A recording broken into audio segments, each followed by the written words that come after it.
చెప్పు. అతను చేస్తానంటే సరే అన్నానండి. నీ సంగతి ఏమిటి? నేను అంతేనండి.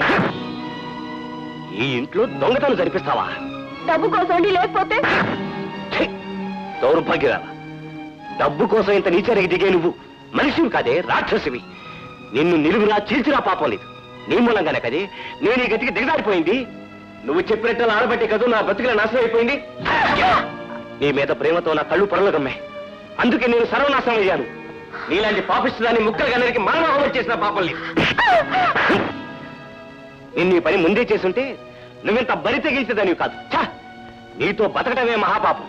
నిన్ను నా కాలి కింద తొక్కిపెట్టి ఉంటే నువ్వు ఇంత పిచ్చిరేగిపోయేదానివి కాదు. ఛీ, నిన్ను నా పెళ్ళ అని చెప్పుకోవడానికి సిగ్గుగా ఉంది. Inspector welcome. Welcome to inspector. ఈ దొంగ విధులందరినీ అరెస్ట్ చేయండి. రేపు మీరు స్టేషన్కి వచ్చి రిపోర్ట్ రాసేవాడు. ఇన్స్పెక్టర్ గారు, వాళ్ళతో పాటు ఈవిని అరెస్ట్ చేయండి. ఈవిని కూడా రా. ఏమిటండి మీరు మాట్లాడేది?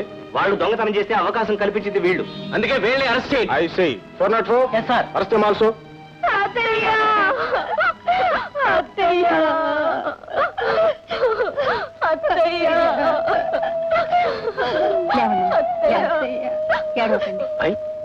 ఉరే, మీకు మీ భార్యల మీద కోపాలుంటే మీరు చూసుకోవాలి గానీ మధ్యన పోలీసులు ఏం చేస్తారా? అంటే మీ ఉద్దేశం దొంగతనంతో వీళ్ళకి సంబంధం లేదనే? అదే లేదండి. ఏదో భార్యాభర్తల మధ్య కీచులాట్లు. వాళ్ళేదో చెప్పారట, అది నా కోడళ్ళు వినిపించుకోలేదట. అంత మాత్రాన వీళ్ళు భార్యల్ని పోలీసుల చేత అరెస్ట్ చేయిస్తారా? ఏమిటండి మాట్లాడే? అదే అదే అమ్మా, వీళ్ళ సంగతి నీకు తెలియదమ్మా. అన్ని తెలుసుకోవడం నువ్వేంటమ్మా? చాలే ఊరుకోండి, పెద్ద చెప్పొచ్చారు. ఇన్స్పెక్టర్ గారు, ముందు మీరు వాళ్ళని తీసుకెళ్ళండి సార్. అవసరం అయితే రేపు నేను వాళ్ళ స్టేషన్ తీసుకొస్తాను. Thank you very much. You came in right time. Thank you. పదండి.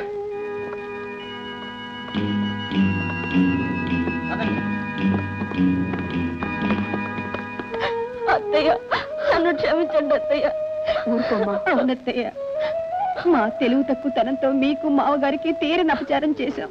నన్ను క్షమించండి అత్తయ్య. ఇందులో క్షమించేదేముందమ్మా? ఇందులో నా తప్పు ఉందమ్మా. దీని ఆలోచనల వెంట పరిగెత్తి నా వ్యక్తిత్వాన్ని చంపుకొని మిమ్మల్ని బాధ పెట్టాను. అవునమ్మా, మా తప్పులు మేము తెలుసుకునేసరికి ఇదిగో ఇంత రాద్ధాంతం జరిగిపోయింది. అందుకనే క్షమించమంటాం. మళ్ళా మనకు క్షమాపణలు ఏంటి నాయన? ఎన్నాళ్ళు మీ అమ్మ నేను ఎదురు చూసింది మీలో మార్పు రావాలని, పరివర్తన రావాలని. అది కాస్త వచ్చింది. అంతకన్నా మాకు కావాల్సిందేముంది? అమ్మా, నాన్న, నేను ఇక్కడికి వచ్చిన పని పూర్తయిపోయింది.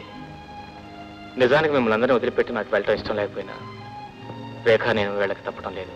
బాబు. అవునమ్మా. నువ్వెందుకు వెళ్ళాలి ఇక్కడి నుంచి? నన్ను మీరంతా క్షమించాలి. అస్తవ్యస్తమైన మీ కుటుంబాన్ని సరిదిద్దడానికి మీ తమ్ముడుగా నాటకం ఆడక తప్పలేదు. నాటకమా? అయితే నువ్వు నిజంగా మా తమ్ముడి కావా? అయి ఉంటే అంతకంటే అదృష్టం మనకి వేరుండేది కాదు. రవి మీ తమ్ముడు కాదు, సుబ్బరామయ్య గారి కుమారుడు. మన కుటుంబ పరిస్థితి తెలుసుకుని మిమ్మల్ని అందరినీ ఓ దారిలో పెట్టాలని మీ తమ్ముడని చెప్పి మాకేదో లాటరీ వచ్చిందని ఈ నాటకం అంతా ఆడాడు. మేము నిజంగా నువ్వు తప్పిపోయిన మా తమ్ముడివే అనుకున్నాం. అనుకున్నారు, బాగానే ఉందయ్యా. ఇంతకీ మా వాడు ఆడిన నాటకం వల్ల ఏమైనా ప్రయోజనం ఉందా లేదా? ఇంతకు మీరెవరండి? నేనేనయ్యా, సదరు సుబ్బరామయ్యని. మా రేఖ టెలిగ్రామ్ ఇచ్చింది, హుటాహుటిగా పరిగెత్తుకు వచ్చేసాను. Well done my boy. Ravi మా తమ్ముడు కాకపోయినా ఇంట్లో ఉన్న ఈ కొద్ది కాలంలో మా అందరితోనూ కలిసిపోయాడు. అంతేకాదు, తప్పిపోయిన మా చిన్నాయి తిరిగి వచ్చాడన్న సంతోషంతో ఇంతకాలం బ్రతికే. వాట్? ఏమన్నారు? మీ అబ్బాయి చిన్నప్పుడు తప్పిపోయాడా? అవునండి. మా చిన్నప్పుడే ప్రయాణం చేస్తున్నప్పుడు రైల్లో తప్పిపోయాడు. రైల్లోనా? అవునండి, రైల్లోనే తప్పిపోయాడు. ఆ కుర్రాడు ఫోటో ఏదైనా మీ దగ్గర ఉందా? ఉందండి, అది ఎప్పుడూ నా జేబులోనే ఉంటుంది.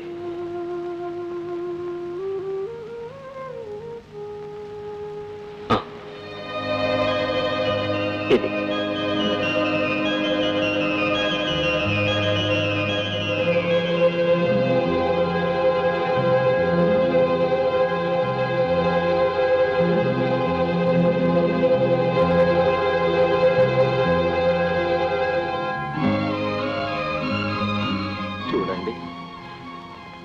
రవి చిన్నప్పుడు తప్పిపోయిన మీ చిన్నాయే. నిజాన్ని మీరు చెప్పేది? నేను మీ కన్న బిడ్డను కదా? కాదు నాయన, నాకంత అదృష్టం లేదు. నువ్వు నాకు దొరికిన బిడ్డవి. కానీ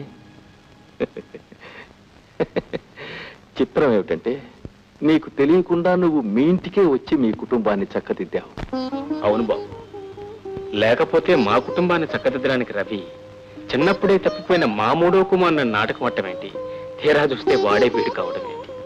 ఇదంతా భగవంతుడాడే వింత నాటకం బాబు. వింతా కాదు, ఏమీ కాదు. ఇదంతా మా అదృష్టం బాబుగారు. మాకు తెలిసి మేమెప్పుడు ఎవరికి ఏ అన్యాయం చేయలేదు. అందుకే భగవంతుడు మాకు అన్యాయం చేయలేదు. అంతా బాగానే ఉంది కానీ ఇప్పుడు తమ్ముడు మన తమ్ముడుగానే ఉంటాడా లేక సుబ్బరామయ్య గారు అబ్బాయిగా? ఎలా ఉన్నా ఒకటేనయ్యా, కానీ ఒక చిన్న మార్పు.